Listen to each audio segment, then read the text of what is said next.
Como muchos han venido viendo en mi canal, he estado poniendo parte de las clases que estoy dando con respecto al judaísmo del Segundo Templo. Y una de las clases o uno de los tópicos que hemos estado hablando y que vamos a hablar es con respecto a la sinagoga. Así que yo quisiera hablar acerca de las primeras sinagogas que aparecieron en el judaísmo. Según los evangelios del Nuevo Testamento, Jesús enseñaba a menudo en las sinagogas, una de las cuales estaba en Capernaum, Marcos 1, 21 y 28, en el norte de Israel. El libro de los Hechos sugiere que el apóstol Pablo también enseñó en las sinagogas, Hechos 17, versículos 1 y 2. Pero, ¿qué eran exactamente las sinagogas en el siglo I después de Cristo? ¿Eran diferentes de las sinagogas modernas? La respuesta a estas preguntas no solo iluminan las historias del Nuevo Testamento, sino que también arrojan luz sobre los primeros años de una importante institución judía.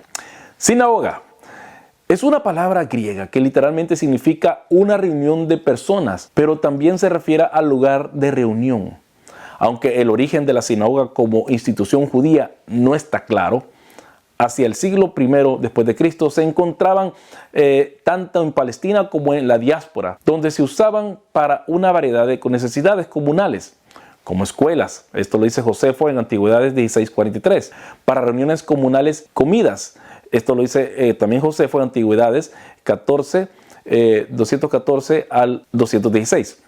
Como albergues, como tribunales, esto lo vemos en Hechos 22:19, como lugar para recolectar y distribuir caridad, Mateo 6:2, y para reuniones políticas, Josefo, eso lo encontramos en Vida 2:76 al 2:89.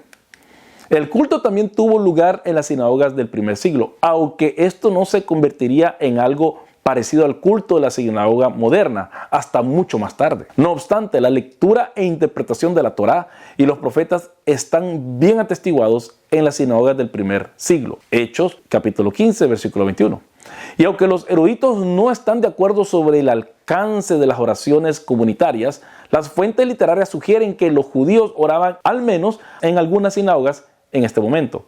Eso lo vemos en Mateo 6:5 y Josefo nuevamente en Vida 280 al 295. Dado que las sinagogas del primer siglo eran instituciones comunales locales, no sorprende que no haya evidencia de un grupo centralizado que determinara lo que ocurría dentro de ellas.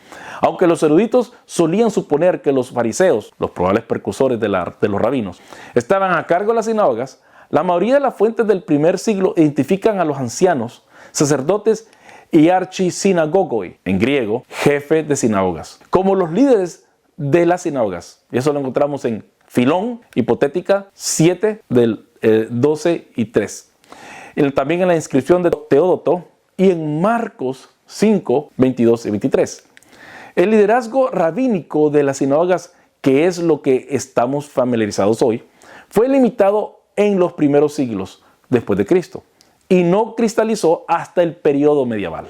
Aunque las fuentes literarias prueban que existieron sinagogas del primer siglo, hay pocos restos arqueológicos. De hecho, la sinagoga que se encuentra hoy en Capernaum se construyó varios siglos después de la época de Jesús y se discute la evidencia de una sinagoga del primer siglo. No obstante, quedan restos de algunas sinagogas del primer siglo en Israel y Palestina, incluidos edificios en Gamla, Masada y Herodión.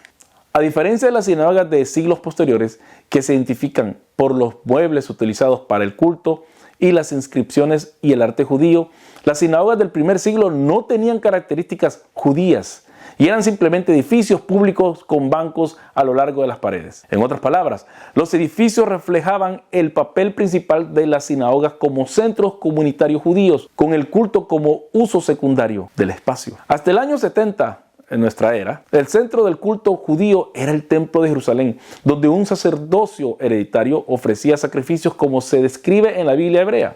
Dado que la adoración en la sinagoga no era un requisito bíblico, muchos judíos del primer siglo probablemente no la consideraban necesaria. Por lo tanto, aunque se encontraron sinagogas en algunas comunidades del primer siglo, su estatus como lugares de culto fue limitado hasta después de que el templo fuera destruido en el año 70 de nuestra era.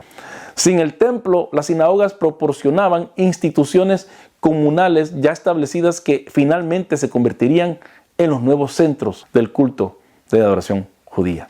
Si te ha ayudado este estudio, esta charla, te invito a que me des un like. Eso ayuda para que estos videos tengan más alcance, tanto en YouTube o en la plataforma que lo estás viendo. Te invito también que te suscribas a este canal y que dejes tu comentario para que nos dejes saber qué piensas acerca de este estudio y cuál es también tu aporte de algo que quizás no dije. Hasta la próxima y que Dios te bendiga.